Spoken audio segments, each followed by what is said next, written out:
Oh, I've been lucky enough to see this film. You're in for such a treat. Please give a huge welcome to our guests this evening.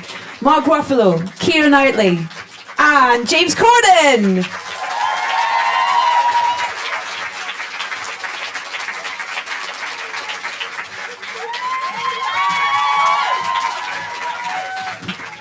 I love your dress, just as an off comment. Congratulations, first of all, on this film. I saw it the day after I got back from Glastonbury, and it completely sorted me out. It was just amazing. So much about it, and you all look so natural in that environment, around music, in music, singing it. Did it feel natural? No, it didn't feel natural at all. Yeah, exactly. It's the acting part of it, but I'm glad it looked natural. That's really good. I mean, was that the part of the attraction for you all for the film? Was the musical element to it, that world? Yeah, because I'd seen once, and I really liked what John did with the musical part of movie making, and so I thought it was going to be an interesting ride, because I was kind of a musician at one part of my life, and so I could tell you played bass before. Thank you. Yeah. James? For me, it was genuinely just the opportunity to be in a film with people like Mark and Keira, and directed by John, and shooting in New York. I never really thought past that, really. I didn't think whether it would be good or bad. I just thought, well, this is going to be an amazing experience for me, and I really did enjoy every single second of it. Like, just shooting in New York for me was thrilling enough. Like, it was great. Yeah. The thing that I took so much away from watching the film, in terms of you relate to a lot of the characters in different situations, whether it's there's like the game that you make up in this kind of reverse musical statues and things like that, and you see yourself in so many situations. We're going to watch a clip right now with you guys when you sort of first meet for the first time, and I think everyone's kind of had that experience where someone's kind of come up to them and you're like, yeah, whatever. Whether it be a girl and a guy, two guys, whatever and stuff, and whatever the intention is. But that's another thing about the film, is it feels so relatable. Yeah, I think everyone either has been at some point these characters, or you know somebody and love somebody like this. You know, I think it's very much a film about people who have fallen down, who think that they know where they're going, and all of a sudden the rug's taken out from under them and they have no idea, and how exactly you pick yourself back up. And I think any adult has been through that in one way or another, so it's impossible not to kind of watch it and go, yes, I recognise that. Yeah. Okay, we're going to look at this clip right now, which is when Dan and Greta meet for the first time.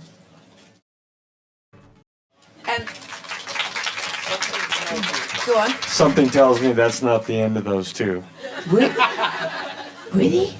That's actually the end of the film. Hope not. Yeah, That's the last scene of the film. It's a short film. It's amazing. That's another thing I like about this, is the ending, which I'm not going to say anything about. You won't see the ending coming. Yeah.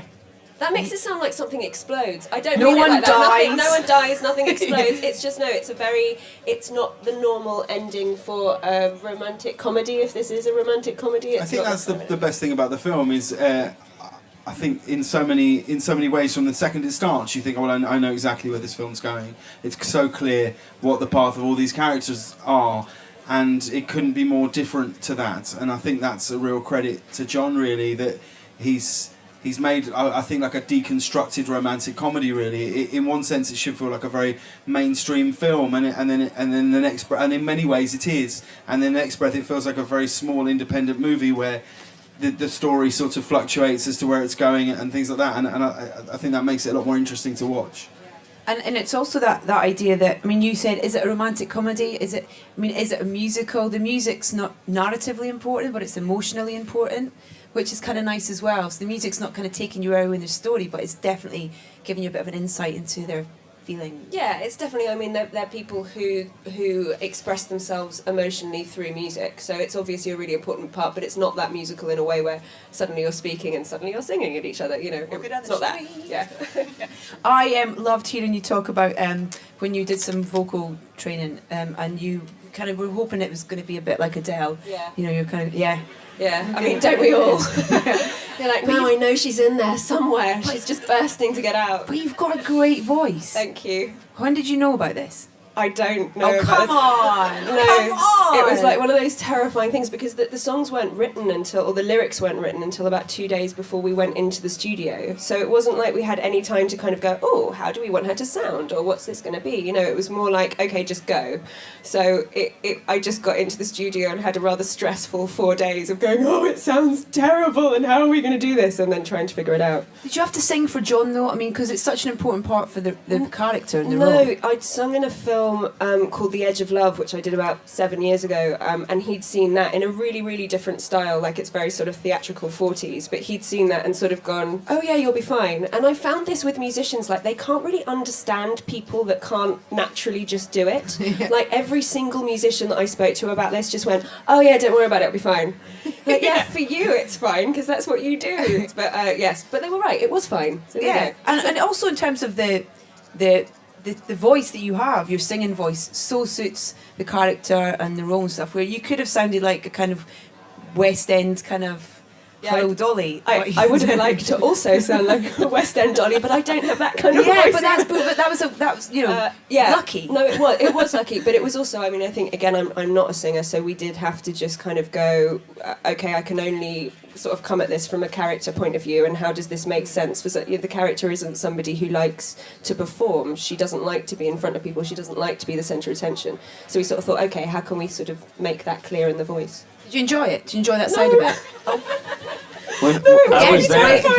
I was there when she was recording, and I wasn't the nicest person to be around. No, she was so nervous, and then she started, and nobody knew that she was going to be able to sing as well as she did. So, like the tension in that studio, everyone just watching, it was an awful environment to try and do anything baseball in. bat thick. Yeah. And so she started to sing, and everyone looked at each other. Oh my God, she could sing. Only I was in a sound booth, so all I see is people looking at each other and they didn't look happy. Right. So I'm just like... we just wanted to trick you to keep trying hard. Thanks, you did. Yes. Thank you. And all you could hear her going was like, this sucks. This is terrible. I hate it. Also, what I didn't understand was nobody offered me a drink. Like, you hear about musicians and music studios and all that stuff. No, I mean, like, you know, and it wasn't fair. No, it wasn't fair. And we did it in Electric Ladyland Studios, which is this mythic studios where, isn't it, Jimi Hendrix performs? So you think, you know, there's going to be something around that's going to chill me out. Yeah, you can lick the wall and get high. Well, exactly. I should have tried that. Yes, you should. There's amazing kind of difference in tone with the relationships on the screen as well. You know, whether it's you and James's character, which is they're great moments in the film as well. I mean, there's a genuine chemistry between you guys. Did you get drunk in that scene?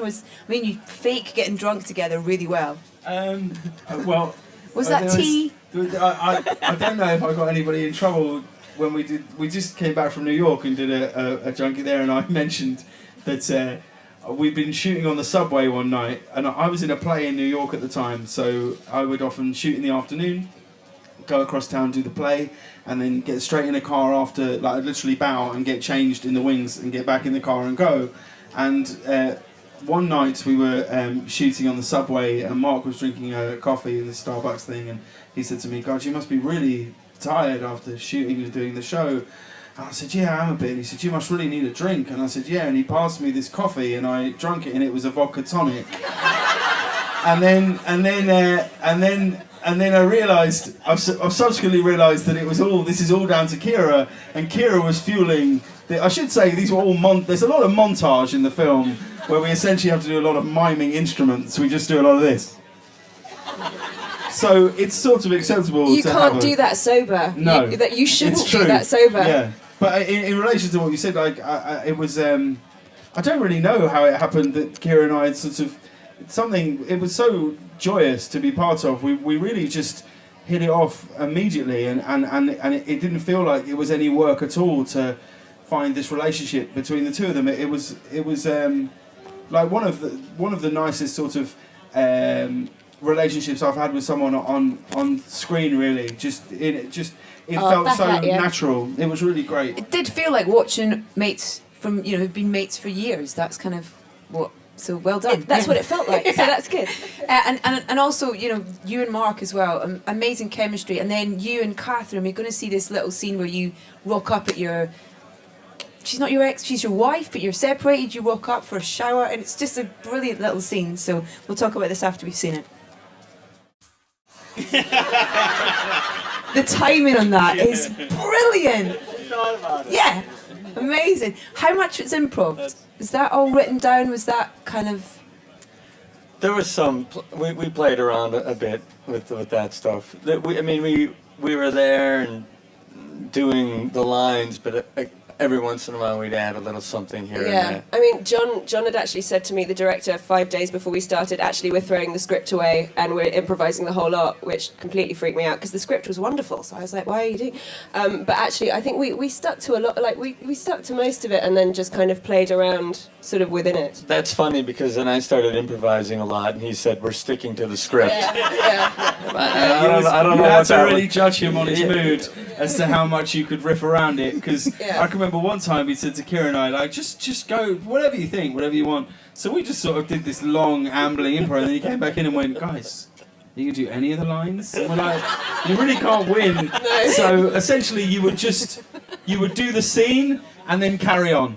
That was how we tended to do our scenes. We would do the scene, and then if he didn't say cut, we'd just carry on talking. And so I think that's when he'd be most happy. Was New York kind to you as a location?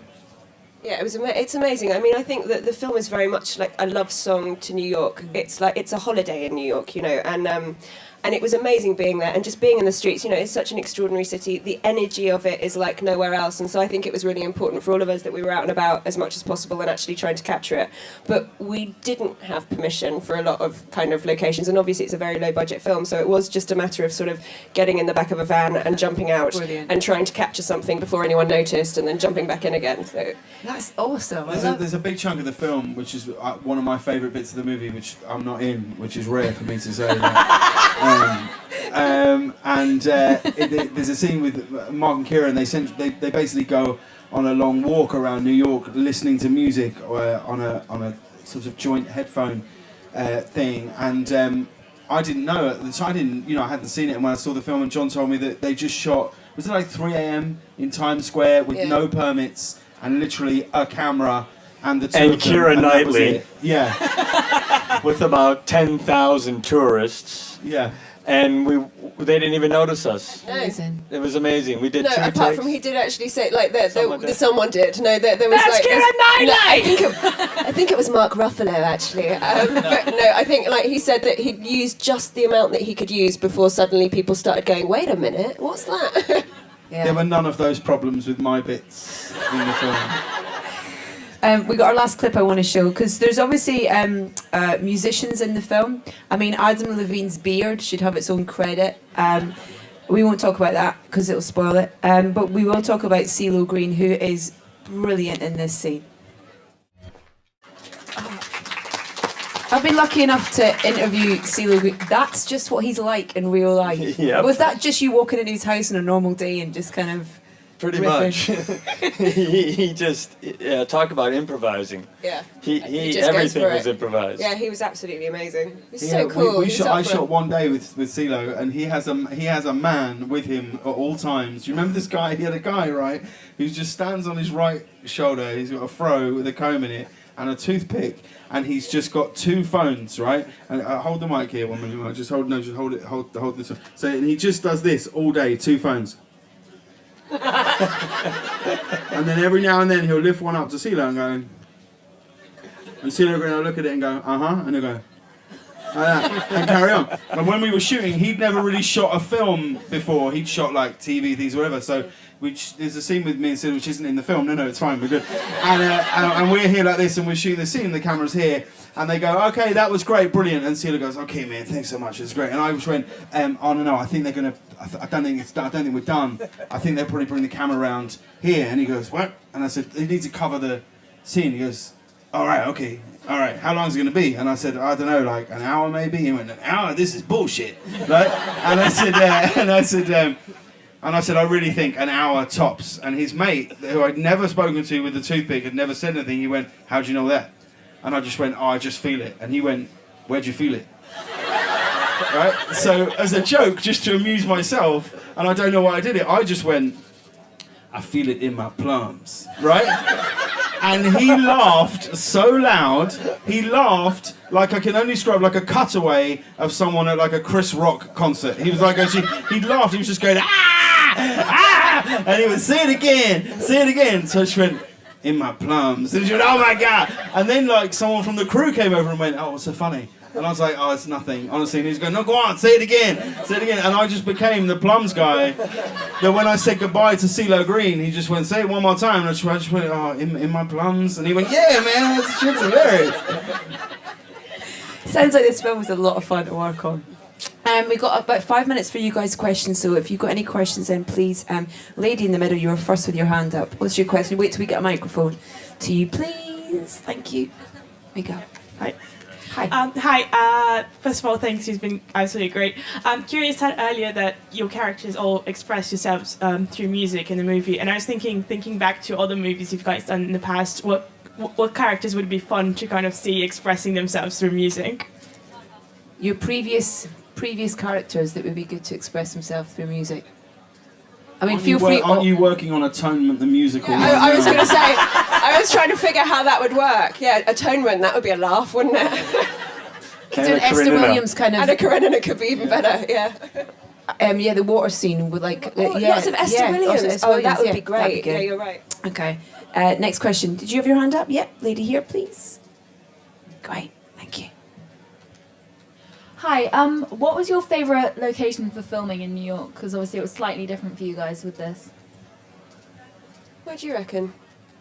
Probably Washington Square, I'd say. Washington Square Park, yeah. Yes, that was that pretty was fun. great.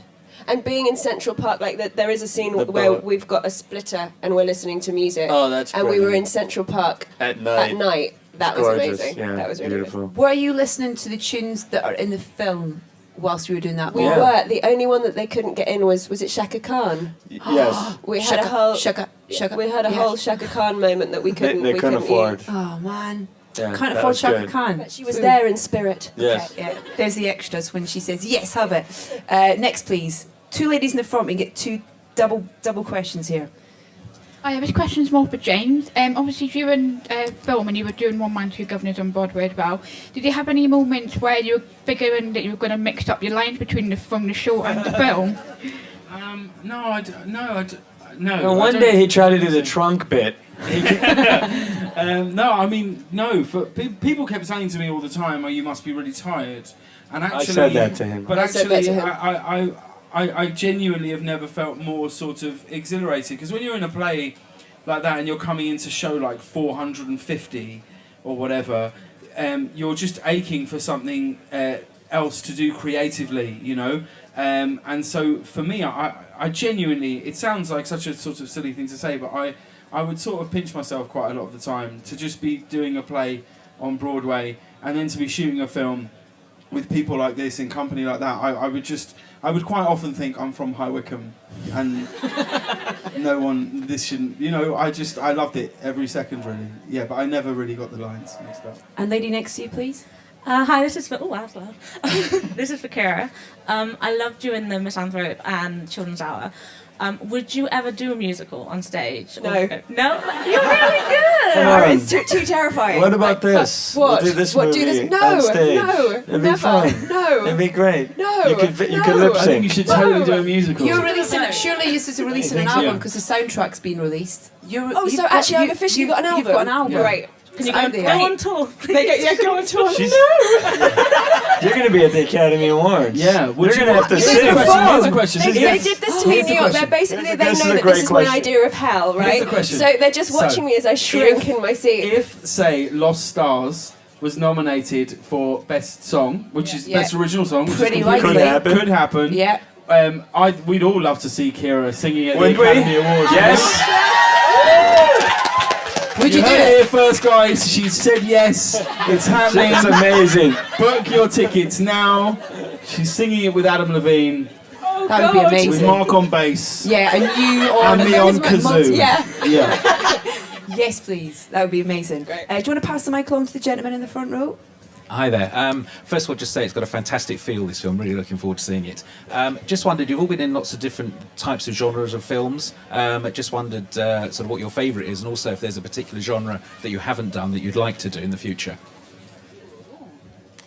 That's a good one. I think we probably all feel that we've been tremendously lucky in being able to do sort of lots of different things, and I think that's sort of the aim. You know, it's wonderful to do something that's a huge blockbuster that's kind of with explosions and green screen and all this kind of technology, and that can be very exciting. But equally, sort of going back and doing something like this where it's a very low budget, so it's very much hit the ground running. You can't think, you just have to go, which for me, you know, it means that there's no waiting around. It's like constant work, which I really like, you know, but I think it is all about mixing it up. As far as what I'd like, I love sci-fis, so I'd love to do, but I want to do a sci-fi that's like really dark. You know, if you actually read like sci-fi literature is really dark. It's like, it's insanely kind of bleak, and they never kind of capture that, probably because it wouldn't be nobody would like it. But you know, I think there's something in it. Dark sci-fi. I'm looking for that for you. Okay. Right, my last question then. Okay. When's the film out? All these people want to see it. What's the release date in the UK? It's out on the 11th. Thanks. That's right? Yes. 11th. It's out on the 11th of July. Who's in it, James? It stars Adam Levine, Keira, Mos Def, and me. Everyone else is quite shit in it. It's true. Go see it. It's absolutely brilliant. Thank you so much, James, Mark, and Keira. Thank you guys for coming. Thank you for coming. Thank you so much.